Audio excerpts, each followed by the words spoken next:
ایک صحابی ہے، یا رسول اللہ میرا باپ میرے مال کو خرچ کر دیتا ہے، مجھ سے پوچھتا نہیں ہے۔ تو ہم نے کہا بلاؤ اسے۔ اس نے پوچھا کیوں بلا رہے ہیں؟ کہ تیرے بیٹے نے شکایت کی۔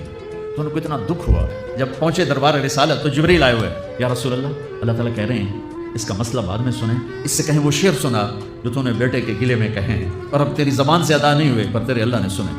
تو آپ نے اس سے فرمایا تو پہلے میں نے شعر سنا۔ میں نے کہا اشہد انک رسول اللہ، میں گواہی دیتا ہوں آپ اللہ کے رسول ہیں۔ یا رسول اللہ میں نے دکھ میں چند اشعار زبان سے نہیں دل ہی دل میں دہرائے تھے اور آپ کے رب نے عرشوں پہ سنا، واقعی آپ کا رب بھی سچا اور آپ بھی سچے۔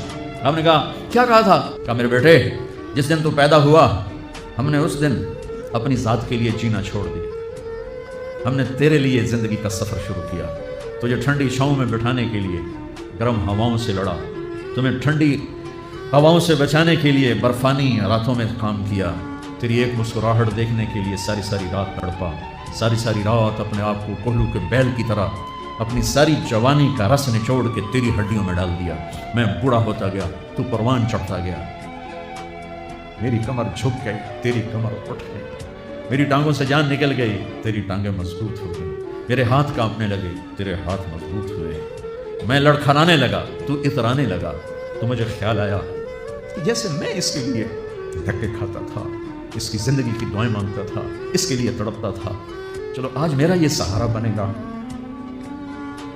لیکن جب تجھ میں جوانی کی لہر دوڑی اور مجھے بڑھاپے نے کھا لیا، جب جوانی میں تجھ میں رنگ بھرا اور بڑھاپے نے میرے رنگ چھین لیے، جب جوانی نے تجھے سیدھا کیا، بڑھاپے نے مجھے ٹیڑھا کر دیا، کمر جھکا دی، تو ایک دم تو مجھے ایسے گھور کے دیکھنے لگا، تیری آنکھیں ماتھے پہ چڑھ گئیں اور تو مجھے یوں دیکھنے لگا جیسے میں نوکر ہوں، تو باپ، تو مالک۔ تو میں نے اپنی 30 سالہ زندگی کو جھٹلا دیا کہ ہاں میں باپ نہیں ہوں، میں نوکر ہوں، یہ میرا سردار۔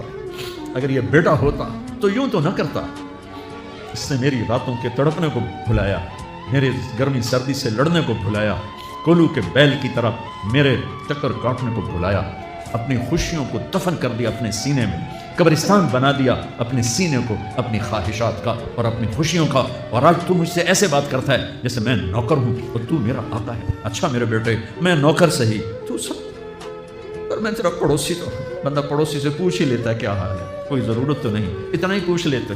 یہ بڑے دردناک اشعار ہیں، میری اردو میں اتنی وسعت نہیں ہے کہ میں ان اشعار کا درد سمجھ سکوں میں، لیکن اتنا بتاتا ہوں کہ میرے نبی روتے روتے ہچکی لگی، اتنا رویا۔ اور آپ نے اس بچے کے گریبان کو یہاں سے پکڑ کر دفع ہو جا، میری نظروں سے دور ہو جا، تیرا سب کچھ تیرے باپ کا ہے، یہی باپ آج تمہارے ہاتھوں ذلیل ہو رہے ہیں۔